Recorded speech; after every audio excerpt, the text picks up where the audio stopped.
Assalamualaikum warahmatullahi wabarakatuh. Perkenalkan, saya Ayesha Grisalis Gevanda dari kelas 10H absen 7. Hari ini saya akan mempresentasikan dan menjelaskan tentang flowchart yang sudah saya buat. Yang pertama, apa itu flowchart? Jadi, flowchart adalah diagram yang mempresentasikan alur logika suatu program menggunakan simbol-simbol standar. Flowchart membantu kita memvisualkan langkah-langkah penyelesaian masalah secara sistematis dan terstruktur. Selanjutnya, di sini saya mengambil nomor 1, yaitu sistem penghitungan volume bangunan dengan soal seorang arsitek sedang merancang sebuah gedung berbentuk tabung.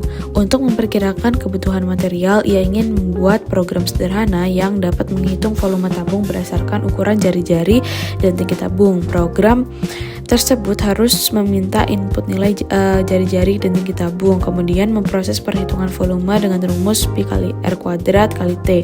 Setelah itu, program menampilkan hasil volume tabung, kemudian terdapat kondisi berupa konfirmasi pengguna ingin menyelesaikan program atau tidak. Jika iya, itu true, maka program akan berhenti dan selesai. Jika false, maka program akan kembali ke langkah input jari-jari dan tinggi tabung atau perulangan. Jadi di sini pertama itu ada kita mulai dulu. Setelah itu kita akan ditampilkan judul program, yaitu sistem penghitungan volume tabung. Setelah itu akan diinput untuk jari-jari dan tingginya. Setelah itu dihitung volumenya menggunakan Pi kali R kuadrat kali T tadi. Setelah itu true or false, tidak atau salah. Jadi kita langsung ke konfirmasi apakah ingin selesai. Setelah itu kita langsung ya atau true. Setelah itu program langsung selesai. Setelah itu yang kedua saya mengambil dari nomor 4, yaitu sistem penilaian prestasi siswa. Di sini sebuah sekolah digital ingin membuat sistem penilaian prestasi siswa. Penilaian ini terdiri dari 3 komponen, yaitu nilai akademik, nilai kedisiplinan, dan nilai keaktifan ekstrakurikuler. Nilai akademik memiliki bobot 60%, setelah itu kedisiplinan 20%, dan ekstrakurikuler 20%. Setelah nilai akhir dihitung, sistem harus menentukan predikat siswa dengan ketentuan jika nilai akhir 90 ke atas, maka mendapat predikat sangat baik. Jika nilainya antara 75 sampai 89 mendapat predikat baik. Jika nilainya antara 60 sampai 74 mendapat predikat cukup, dan jika kurang dari 60 maka mendapat predikat kurang. Nah, di sini yang pertama kita mulai dulu. Setelah kita mulai, langsung kita tampilkan judul program, yaitu sistem penilaian prestasi siswa. Setelah itu akan di-input untuk nilai akademiknya. Setelah itu akan dihitung untuk nilai akhirnya, mulai dari akademik, kedisiplinan, dan ekstrakurikuler. Setelah itu akan ditentukan untuk predikat berdasarkan nilai akhir, yaitu ada predikat sangat baik, baik, cukup, dan kurang.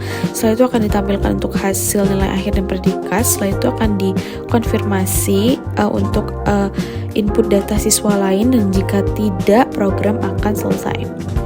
Setelah itu lanjut, saya mengambil yang sistem parkir otomatis di mall, yaitu sebuah mall modern memiliki sistem parkir otomatis yang menghitung biaya berdasarkan lama parkir kendaraan. Aturan yang berlaku adalah biaya parkir 5.000 untuk 2 jam pertama, kemudian 2.000 untuk setiap jam berikutnya. Jika biaya parkir melebihi 20.000, maka pelanggan akan mendapatkan diskon sebesar 10% dari total biaya. Sistem ini harus dapat menghitung berapa total biaya parkir yang harus dibayar oleh pelanggan berdasarkan lama parkir kendaraannya. Jadi di sini di flowchartnya kita langsung mulai seperti biasa. Setelah kita mulai akan ditampilkan judul program, yaitu sistem parkir otomatis mall. Setelah itu akan di-input untuk lama parkirnya atau berapa jam. Setelah itu akan dihitung untuk biaya parkir. Ini 2 jam pertama 5.000, jam berikutnya adalah 2.000 per jam. Setelah itu akan diperiksa diskonnya apakah biayanya lebih besar dari 20.000. Jika iya, akan dihitung diskon 10% dari biaya total. Jika tidak, total bayar sama dengan biaya parkir. Nah, jika diskon, nanti akan dihitung untuk total bayarnya, yaitu biaya dikurangi diskon. Setelah itu akan ditampilkan rinciannya, biaya, diskon, dan total bayar. Setelah itu akan dikonfirmasi apakah ada hitungan parkir lain. Jika tidak, program akan selesai. Mungkin segitu saja presentasi dari flowchart yang sudah saya buat. Terima kasih. Wassalamualaikum warahmatullahi wabarakatuh.